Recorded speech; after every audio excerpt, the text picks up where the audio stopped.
नमस्कार, ये आकाशवाणी पटना है। अब आप अंशु अवस्थी से प्रादेशिक समाचार सुनिए। पहले मुख्य समाचार। प्रधानमंत्री नरेंद्र मोदी ने विश्व के अन्य देशों की तुलना में अधिक तेजी से चल रहे भारत के अनुकरणीय कोविड टीकाकरण कार्यक्रम की सराहना की। मन की बात कार्यक्रम में प्रधानमंत्री ने कहा, औषधियों और वैक्सीन के क्षेत्र में भारत की आत्मनिर्भरता से दुनिया को लाभ होगा। केंद्र ने कल से पूरी क्षमता के साथ सिनेमा हॉल चलाने की अनुमति दी। सिनेमा और थिएटर हॉल के लिए नई मानक संचालन प्रक्रिया जारी। और मौसम विभाग ने अगले 2 दिनों के लिए प्रदेश भर में कोल्ड डे की चेतावनी जारी की। आज 3.1 डिग्री सेल्सियस न्यूनतम तापमान के साथ गया प्रदेश का सबसे ठंडा स्थान रहा। बुलेटिन की शुरुआत इस संकल्प के साथ। कोविड-19 महामारी के खिलाफ देश एकजुट होकर लड़ रहा है। आप भी हमारे साथ सुरक्षा और बचाव के 3 आसान एहतियाती उपायों का संकल्प लें। कोविड-19 से बचाव और सुरक्षित रहने के 3 उपाय। मास्क लगाएं, 2 गज दूरी है जरूरी, सुरक्षित दूरी रखें, हाथ और मुंह साफ रखें।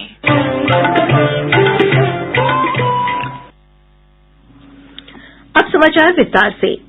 प्रधानमंत्री नरेंद्र मोदी ने कहा है कि कोविड महामारी से निपटने के भारत के प्रयासों और टीकाकरण कार्यक्रम ने दुनिया के सामने उदाहरण प्रस्तुत किया है। आकाशवाणी से मन की बात कार्यक्रम में श्री मोदी ने कहा कि ये गर्व की बात है। आज भारत दुनिया का सबसे बड़ा कोविड वैक्सीन प्रोग्राम चला रहा है। आप जानते हैं और भी ज्यादा गर्व की बात क्या है? हम सबसे बड़े वैक्सीन प्रोग्राम के साथ ही दुनिया में सबसे तेज गति से अपने नागरिकों का वैक्सीनेशन भी कर रहे हैं। सिर्फ 15 दिन में भारत अपने 30 लाख से ज्यादा कोरोना वॉरियर का टीकाकरण कर चुका है, जबकि अमेरिका जैसे समृद्ध देश को इसी काम में 18 दिन लगे थे और ब्रिटेन को 36 दिन। प्रधानमंत्री ने कहा कि आत्मनिर्भर भारत अपने साथ साथ दुनिया की भी जरूरतें पूरी करने में सक्षम हो रहा है। साथियों, इस वैक्सीनेशन कार्यक्रम में आपने एक और बात पर अवश्य ध्यान दिया होगा। संकट के समय में भारत दुनिया की सेवा इसलिए कर पा रहा है क्योंकि भारत आज दवाओं और वैक्सीन को लेकर सक्षम है, आत्मनिर्भर है। यही सोच आत्मनिर्भर भारत अभियान की भी है। भारत जितना सक्षम होगा उतनी ही अधिक मानवता की सेवा करेगा, उतना ही अधिक लाभ दुनिया को होगा। प्रधानमंत्री ने कहा कि अब देश में असाधारण कार्य कर रहे आम लोगों को पद्म पुरस्कारों से सम्मानित किया जा रहा है। जमीनी स्तर पर काम करने वाले अनसंग हीरोज को पद्म सम्मान देने की जो परंपरा देश ने कुछ वर्ष पहले शुरू की थी, वो इस बार भी कायम रखी गई है। मेरा आप सभी से आग्रह है कि इन लोगों के बारे में, उनके योगदान के बारे में जरूर जानें, परिवार में उनके बारे में चर्चा करें। देखिएगा सबको इससे कितनी प्रेरणा मिलती है। भारतीय क्रिकेट टीम की शुरुआती दिक्कतों के बाद शानदार वापसी करते हुए ऑस्ट्रेलिया से श्रृंखला जीतने की प्रधानमंत्री ने प्रशंसा की। उन्होंने कहा कि खिलाड़ियों की मेहनत और टीम भावना सबको प्रेरित करने वाली है। प्रधानमंत्री ने कहा कि 26 जनवरी को तिरंगे के अपमान की घटना से देशवासियों को बहुत दुख हुआ। 26 जनवरी को तिरंगा का अपमान देख देश बहुत दुखी भी हुआ। हमें आने वाले समय को नई आशा और नवीनता से भरना है। हमने पिछले साल असाधारण संयम और साहस का परिचय दिया। इस साल भी हमें कड़ी मेहनत करके अपने संकल्पों को सिद्ध करना है। अपने देश को और तेज गति से आगे ले जाना है। प्रधानमंत्री ने बिहार के सीवान की हिन्दी साहित्य की विद्यार्थी प्रियंका पांडे का उल्लेख किया, जो उनके सुझाव से प्रेरित होकर देश के 15 पर्यटन स्थलों के लिए निकली। 1 जनवरी को वो एक जगह के लिए निकली जो बहुत खास थी। वे जगह थी उनके घर से 15 किलोमीटर दूर देश के पहले राष्ट्रपति डॉक्टर राजेंद्र प्रसाद जी का पैतृक निवास। प्रियंका जी ने बड़ी सुंदर बात लिखी है कि अपने देश की महान विभूतियों को जानने की दिशा में उनका ये पहला कदम था। प्रियंका जी को वहाँ डॉक्टर राजेंद्र प्रसाद जी द्वारा लिखी गई पुस्तकें मिली, अनेक ऐतिहासिक तस्वीरें मिली। वाकई प्रियंका जी, आपका यह अनुभव दूसरों को भी प्रेरित करेगा। प्रधानमंत्री ने कहा कि भारत इस वर्ष से अपनी आजादी के 75 वर्ष का समारोह अमृत महोत्सव शुरू कर रहा है। उन्होंने कहा कि यह हमारे उन महानायकों से जुड़ी सभी जगहों का पता लगाने का बेहतरीन समय है जिसकी वजह से हमें आजादी मिली। श्री मोदी ने मुंगेर के जयराम विप्लव के संदेश को साझा करते हुए कहा कि 15 फरवरी 1932 को तारापुर में शहादत देने वाले शहीदों को राष्ट्र नमन करता है। प्रधानमंत्री ने पद्म पुरस्कारों से सम्मानित व्यक्तियों के समाज के प्रति योगदान को जानने का आग्रह भी देशवासियों से किया। नए साल की चर्चा करते हुए प्रधानमंत्री ने कहा कि भारत साल के पहले महीने में क्रिकेट और कोरोना की रोकथाम की दिशा में बड़ी उपलब्धि हासिल की है। उन्होंने कहा कि यह देशवासियों की कड़ी मेहनत से संकल्प को सिद्ध करने का परिणाम है। सिनेमा और मनोरंजन उद्योग को बड़ी राहत देते हुए केंद्र सरकार ने कल से सिनेमा हॉल को पूरी क्षमता के साथ काम करने की अनुमति दे दी है। केंद्रीय सूचना और प्रसारण मंत्री प्रकाश जावड़ेकर ने बताया कि महामारी के बाद सामान्य स्थिति की ओर लौटने की दिशा में ये राहत महत्वपूर्ण कदम है। फरवरी में सारे सिनेमा हॉल्स में जितनी सीटें हैं 100% कैपेसिटी से सिनेमा हॉल खुल सकते हैं। ज्यादा से ज्यादा ऑनलाइन बुकिंग हो यह हम एनकरेज करेंगे।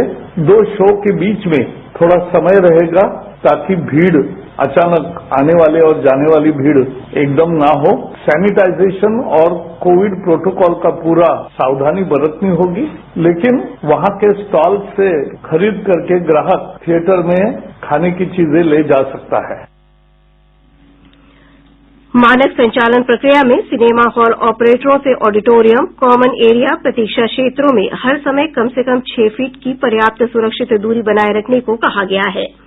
फेस मास्क पहनने और कोविड अनुकूल व्यवहार करने को भी आवश्यक किया गया है। मानक संचालन प्रक्रिया के तहत देश भर के सिनेमा हॉल और मल्टीप्लेक्स ऑपरेटरों से प्रवेश स्थलों पर आगंतुकों और कर्मचारियों की थर्मल स्क्रीनिंग करने तथा बिना लक्षण वाले व्यक्तियों को ही परिसर में प्रवेश के लिए कहा गया है। पंचायत चुनाव की मतदाता सूची में नाम शामिल करने की कल अंतिम तिथि है।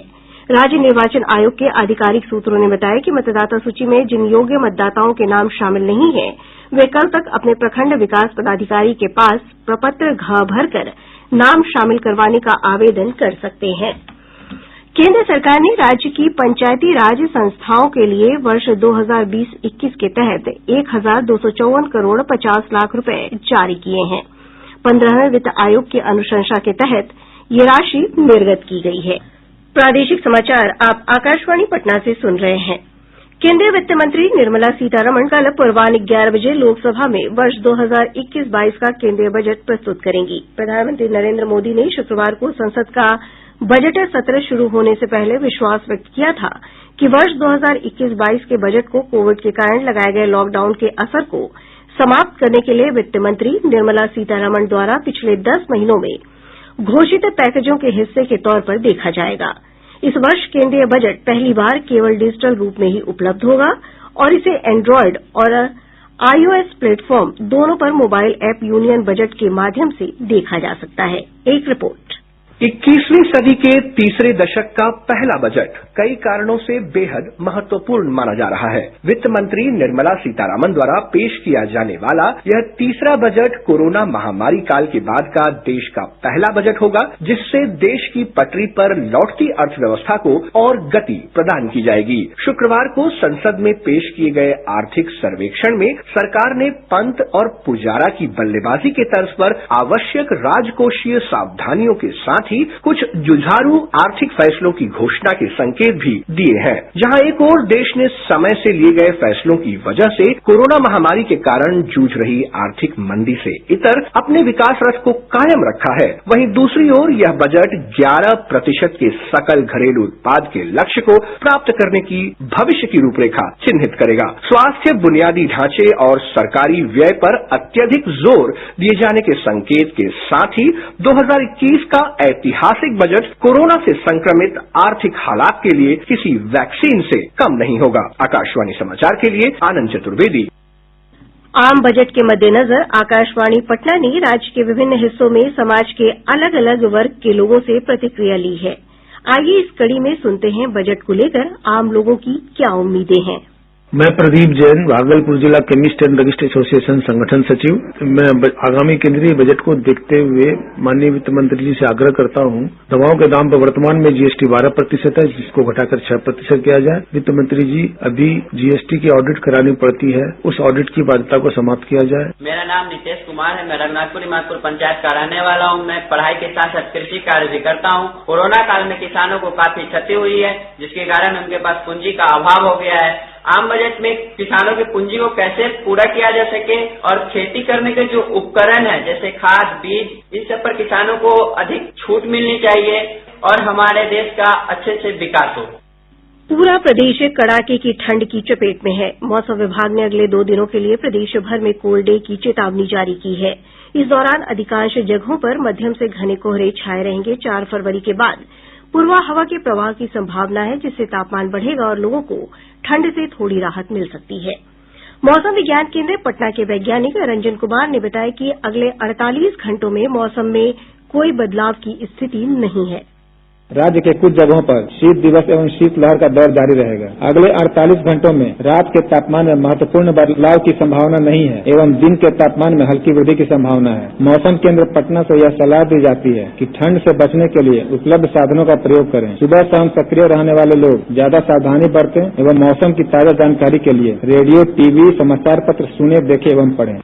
इधर आज 3.1 डिग्री सेल्सियस न्यूनतम तापमान के साथ गया प्रदेश का सबसे ठंडा स्थान रहा, जबकि पटना का न्यूनतम तापमान 3.4 डिग्री सेल्सियस दर्ज किया गया।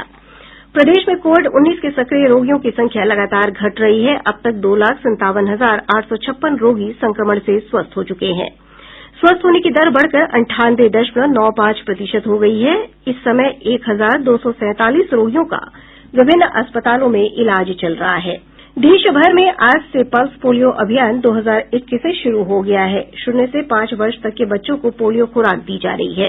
इस अवसर पर केंद्रीय स्वास्थ्य मंत्री डॉक्टर हर्षवर्धन ने कहा कि हमें वैश्विक स्तर पर पोलियो का उन्मूलन होने तक सतर्क रहने और पोलियो से जनता प्रतिरक्षा बनाए रखने के लिए बारीकी से निगरानी रखने की जरूरत है।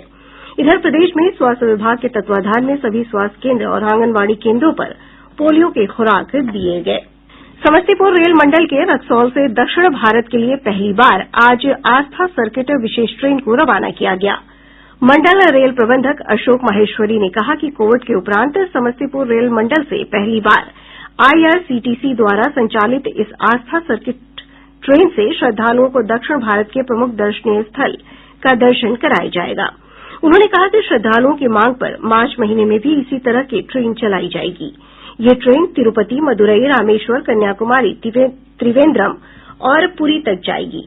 इस दौरान पर्यटकों को दक्षिण भारत के प्रमुख दर्शनीय स्थल बालाजी, मीनाक्षी मंदिर, रामनाथ स्वामी मंदिर, कन्याकुमारी और जगन्नाथ मंदिर सहित अन्य स्थानों का दर्शन कराया जाएगा। बिहार विद्यालय परीक्षा समिति के तत्वाधान में होने वाली इंटरमीडिएट की वार्षिक परीक्षा कल से शुरू हो रही है। मुख्यमंत्री नीतीश कुमार के हस्तक्षेप के बाद बोर्ड ने परीक्षार्थियों को जूते और मोजे पहनकर परीक्षा देने की अनुमति दे दी है। बोर्ड के अध्यक्ष आनंद किशोर ने कहा कि परीक्षा में 13,50,000 से अधिक परीक्षार्थी शामिल होंगे। प्रदेश के पहले मुख्यमंत्री डॉक्टर श्रीकृष्ण सिंह की पुण्यतिथि पर आज उन्हें श्रद्धापूर्वक याद किया गया। श्री बाबू की कर्मभूमि बेगूसराय में उनकी प्रतिमा पर माल्यार्पण कर उन्हें नमन किया गया। इधर राजधानी पटना समेत पूरे प्रदेश में इस मौके पर विभिन्न राजनीतिक दलों और संगठनों द्वारा उन्हें भावभीनी श्रद्धांजलि अर्पित की गयी। और अब अंत में मुख्य समाचार एक बार फिर। प्रधानमंत्री नरेंद्र मोदी ने विश्व के अन्य देशों की तुलना में अधिक तेजी से चल रहे भारत के अनुकरणीय कोविड टीकाकरण कार्यक्रम की सराहना की। मन की बात कार्यक्रम में प्रधानमंत्री ने कहा, औषधियों और वैक्सीन के क्षेत्र में भारत की आत्मनिर्भरता से दुनिया को लाभ होगा। केंद्र ने कल से पूरी क्षमता के साथ सिनेमा हॉल चलाने की अनुमति दी। सिनेमा और थिएटर हॉल के लिए नई मानक संचालन प्रक्रिया जारी। और मौसम विभाग ने अगले 2 दिनों के लिए प्रदेश भर में कोल्ड डे की चेतावनी जारी की। आज 3.1 डिग्री सेल्सियस न्यूनतम तापमान के साथ गया प्रदेश का सबसे ठंडा स्थान रहा। इसके साथ ही आकाशवाणी पटना से प्रसारित प्रादेशिक समाचार का ये अंक समाप्त हुआ। कोविड-19 से बचाव और सुरक्षित रहने के 3 उपाय। मास्क लगाएं, 2 गज दूरी है जरूरी, सुरक्षित दूरी रखें, हाथ और मुंह साफ रखें।